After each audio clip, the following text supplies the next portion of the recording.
तो अगर आपको मना गाँव जाना है तो यहाँ से आपको टैक्सी लेनी पड़ेगी पहले, ठीक है। यहाँ से बद्रीनाथ आता है, ये जो आप रास्ता देख रहे हो ये वाला, यहाँ से बद्रीनाथ आएगा और यहाँ से आप टैक्सी ले सकते हो।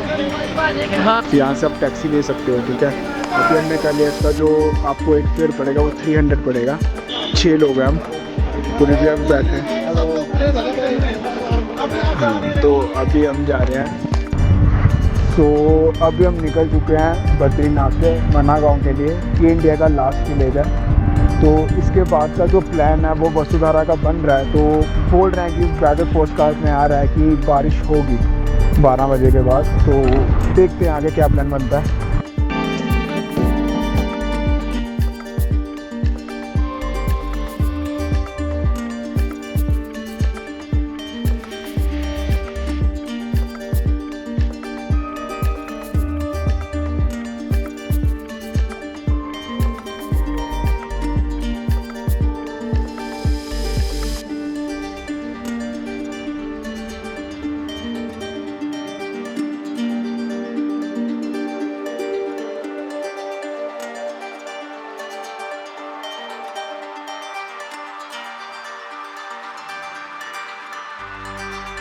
तो हम माना गाँव पहुँच चुके हैं। ये सारी टैक्सीज लगी हुई है। अगर आपको आना भी आपको टैक्सी यहीं उतारेगी, और अगर आपको वापस जाना है बद्रीनाथ के लिए तो यहीं से आपको टैक्सी अवेलेबल होगी। और मौसम काफ़ी अच्छा हो रहा है। उधर आप देख सकते हो कि काफ़ी बादल हैं, क्योंकि बारिश होगी 12 बजे के बाद, क्योंकि बता रहे हैं। आगे का देखो क्या हिसाब है। रेनकोट वैसे हमने ले लिया हुआ, अगर बारिश हुई भी तो बच जाएंगे। इसके बाद वसुधारा का प्लान बन रहा है। अगर तो मौसम सही रहा तो मना गाँव एक्सप्लोर करके देन हम वसुधारा के लिए निकलेंगे। सो मना गाँव पहुँच चुके हैं। यहाँ पे रश है काफ़ी, मौसम अच्छा, धूप निकली हुई है। कल तो सारा दिन ही बारिश थी, जिसके कारण सारे कपड़े हमारे भीग चुके थे। अभी कपड़े हमने रूम में ही रख लिए सुखाने के लिए। अभी हम आ रहे हैं यहाँ से मना गाँव। वैसे तो ये इंडिया का लास्ट विलेज है, लेकिन गवर्नमेंट ने अब चेंज कर दिया कि इसको इंडिया का फर्स्ट विलेज बना दिया हुआ है। जहाँ पे बोर्ड लगा हुआ था पहले इंडियाज़ लास्ट विलेज, अब वहाँ पर लिख दिया हुआ है इन्होंने इंडियाज़ फर्स्ट विलेज।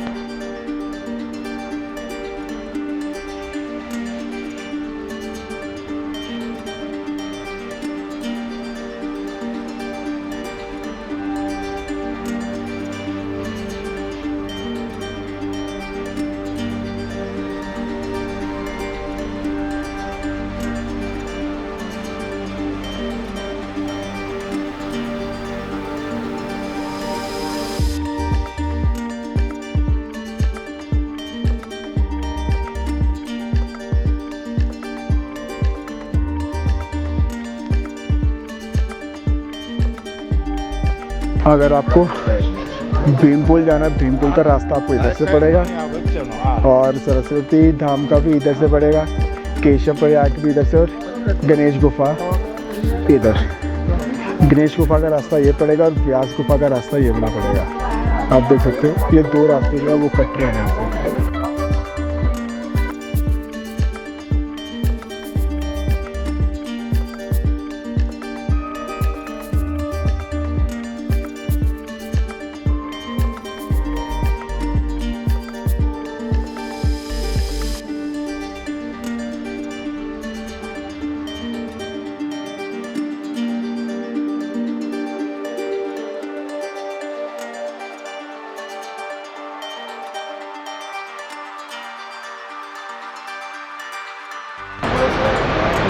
ये आप देख रहे हो, ये सरस्वती जी का सरस्वती नदी है। जो बोला जाता है कि शास्त्रों में लिखा गया है कि गणेश जी के श्राप के कारण ये सरस्वती नदी यहाँ से अलुप्त हो जाती है और सीधा पाताल लोक में चली जाती है। आप देख सकते हो ये वही पॉइंट है सरस्वती नदी का, यहाँ से सरस्वती नदी का आगमन हो रहा है। सो ये जो आप देख रहे हो ये है भीमपुल। जब पांडव स्वर्ग की ओर गए थे तो भीम जी ने यहाँ पर पुल बना दिया था इस नदी को क्रॉस करने के लिए, क्योंकि द्रौपदी जी तो थी वो सरस्वती माता की जो ये नदी आ रही है उसकी आवाज़ से डर गई थी वो। तो भीम जी ने ये वाला जो पुल देख रहा है ये पत्थर रख दिया था, इसलिए इसको भीम पुल भी कहा जाता है। तो ये सारा रास्ता जो है ये ऊपर से मना गाँव से आ रहा है, जो कि ये जा रहा है यहाँ से स्वर्गारोहिणी की ओर। कंटेंट आपके है, जो टैलेंट आपके वो दी हुई माता सरस्वती का है ना, तो सरस्वती को सालों साल पूजना चाहिए, लेकिन आज तक किसी ने पूजा नहीं। साल में एक दिन आता है और फिर चला जाता है। लेकिन जो भी है आप लोग के पास सरस्वती का बिना है, तो सरस्वती को इतना बड़ा अपमान जो व्यास जी ने किया था, आज 6000 सालों सह रही है, वो अपना बदला नहीं लेगी। ये पहला बात है। अरे जब आत्मा है, परमात्मा है, आज भूत ही है, बात सकती है। नहीं अभी नहीं आएगी महाराज। शक्ति तो है अपने आप में। जब तक भविष्य पत्री पूरा नहीं होगा तब तक नारायण की दर्शन होने वाला था, लेकिन भविष्य पत्री अभी अधूरा है। जोशीमठ खटक गई, जोशीमठ खटक गई। कल्पो बीच का ऊपर जो कल्पो मंदिर है वो भी खटक गई। नरसिंह मंदिर बाकी है, वहाँ बेदी गया तो जयपत्री विशाल। मैं तो बहने के लिए यहाँ बैठा हूँ पुल में।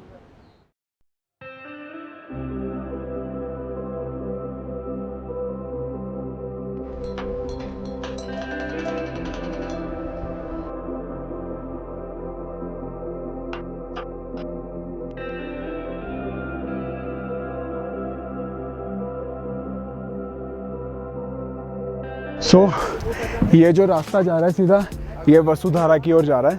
अब हम यहाँ से सीधा डायरेक्ट वसुधारा जाएंगे। बोला जाता है कि वसुधारा का जो वाटरफॉल है, उसकी जो छींटें हैं, मतलब कि उसके जो ड्रॉप्स हैं, वो जो पापी होते हैं उन पर नहीं पड़ते हैं। मतलब कि जो पापी लोग हैं उन पर उसकी छींटें नहीं पड़ती हैं। ये जो ट्रैक है ये कम से कम 10-11 किलोमीटर का है, तो हम इसी से जाएंगे। काफ़ी पहले रास्ता काफ़ी ठीक है, आगे जाकर रास्ता टूटा भी हुआ है, नदी भी है, उसे भी पार करना पड़ता है। देन वसुधारा का दर्शन करके वहाँ से हम वापस चलेंगे बद्रीनाथ। मन्ना गाँव क्रॉस करके ही आपको आना पड़ेगा।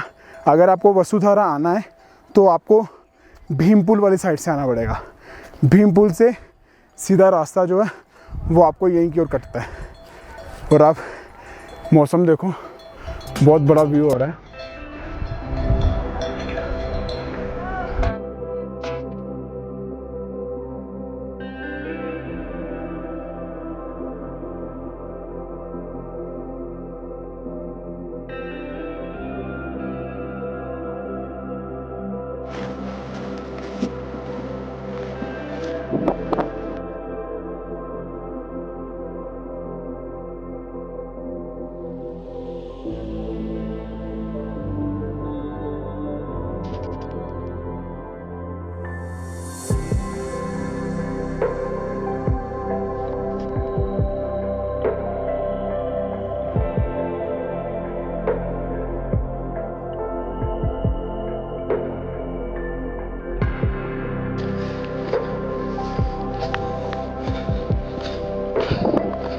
अब रास्ता थोड़ा सा डिफ़िकल्ट हो रहा है, मतलब कि पहले तो बिल्कुल प्लेन था, अब रास्ता ढूंढना पड़ रहा है।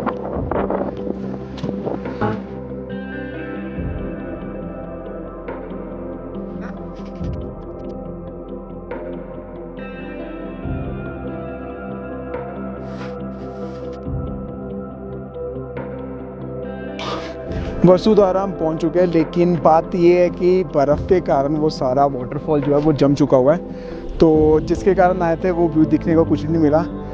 बाकी मौसम अच्छा है, लैंडस्केप्स बहुत ही प्यारे हैं, बहुत ज़्यादा सुंदर लैंडस्केप्स है यहाँ पे। बादल हो रहे हैं वहाँ पे, दूर तो बारिश का भी हो, तो हम जल्द से जल्द अब नीचे उतर रहे हैं मना गाँव के और बद्रीनाथ चलेंगे। उसके बाद आगे का प्लान कंटिन्यू करेंगे, क्या प्लान बनता है। और ये मैं आपको दिखा देता हूँ, ये आप देख सकते हो यहाँ पर, ये वाटरफॉल है, ये जम चुका हुआ है, जिसके कारण हमने तो वो ये जो रास्ता देख रहे हो आप, ये वाला, ये ऊपर चढ़ता है, ये वसुधारा की ओर है। तो अभी कोई जाकर वो ऊपर फ़ायदा ही नहीं है, क्योंकि वाटरफॉल है ही नहीं ऊपर, बर्फ़ के कारण सब जम चुका हुआ है। यहीं से अब हम वापस जा रहे हैं। आप एक बार लैंडस्केप देख लो सारे, बहुत ही प्यारा व्यू है, बहुत ज़्यादा प्यारा व्यू है, ये देखो। तो अभी सबने प्लान बना लिया कि नीचे उतर जाना, अब वापस चलते हैं नीचे, क्योंकि मौसम भी ख़राब हो रहा है, ऊपर बारिश हो रही है। तो अब नीचे चलते हैं, आगे का प्लान देखते हैं क्या बनता है। चलो।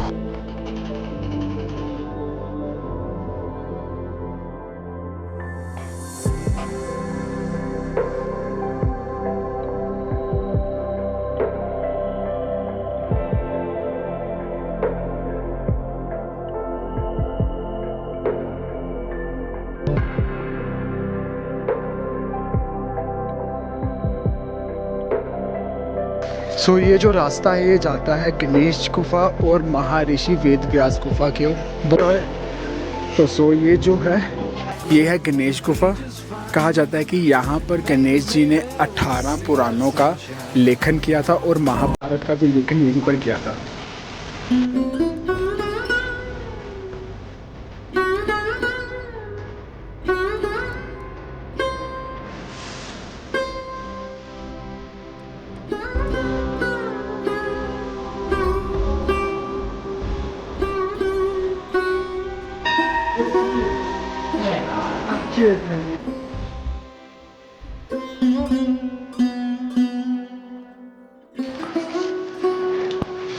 सो ये गुफा यहाँ पर गणेश जी ने 18 पुराणों का लेखन किया था और महाभारत का लेखन भी यहीं पे किया था उन्होंने।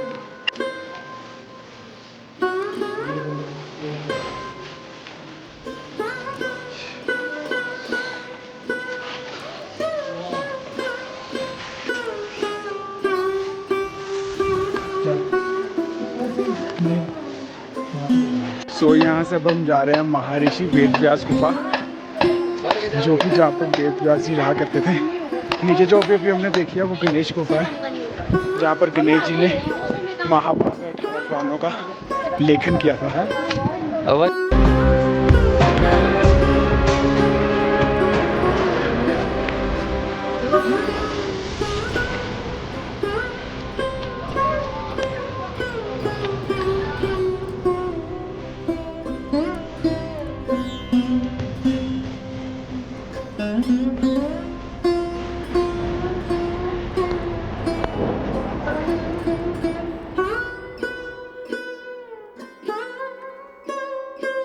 पूरी बात बताना कि यहाँ पर क्या हुआ था। यहाँ पर महर्षि वेदव्यास ने, ठीक है, पहले होता था एक वेद होता था सामवेद, ठीक है, उसको 4 हिस्सों में डिवाइड किया जैसे जैसे उसमें वेदों में लिखा है, ऋग्वेद, सामवेद, यजुर्वेद और अथर्ववेद। अच्छा, मतलब कि पहले एक वेद था उसको 4 में डिवाइड कर दिया गया इसी गुफा में। जब श्री कृष्ण ने अर्जुन को गीता ज्ञान दिया था, अच्छा, उसमें भी उन्होंने यही बोला है कि वेदों में सामवेद मैं हूँ। ओके, उससे भी ये पता चलता है कि पहले एक ही वेद हुआ था, सामवेद, ओके, जिनको हमारे महर्षि सप्तऋषि को ज्ञान दिया था आदि योगी ने, ओके, महादेव ने उनको ज्ञान दिया था। वो ज्ञान आगे सप्तऋषि ने और भी आगे जो ऋषि महर्षि हुए उन्होंने अपने हिसाब से उसको लिखा था। ठीक है। तो समय के साथ साथ जैसे बीतता गया, महर्षि वेदव्यास ने इनको 4 हिस्सों में डिवाइड कर दिया। तो आप ये जो गुफा देख रहे हो यहाँ पर, अभी जैसे पूरी ने बताया आपको कि महर्षि वेदव्यास ने यहाँ पर एक वेद को 4 हिस्सों में डिवाइड किया था। तो ये वेदव्यास जी की गुफा है। अंदर वैसे फ़ोटोग्राफी वीडियोग्राफी अलाउड नहीं है, तो इसलिए मैं आपको बाहर से दिखा रहा हूँ। तो हम अंदर चलते हैं। तो बताया जा रहा है कि जैसे कि नीचे जो आपने अभी गणेश जी की गुफा देखी है, इस वेदव्यास गुफा से वेदव्यास जी, महर्षि वेदव्यास जी ने यहाँ पर उनको महाभारत का और 18 पुराणों का उनको बोलकर यहाँ से बोला था। और नीचे जो गणेश गुफा है वहाँ पर गणेश जी ने उनका लेखन किया था।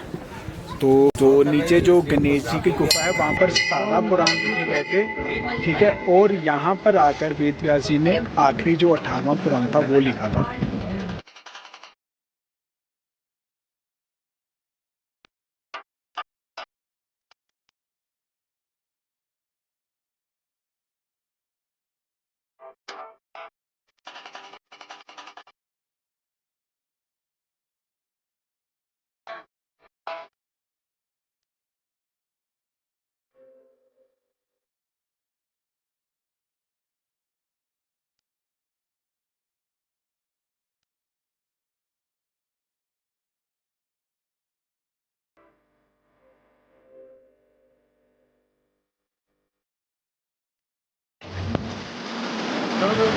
चलो,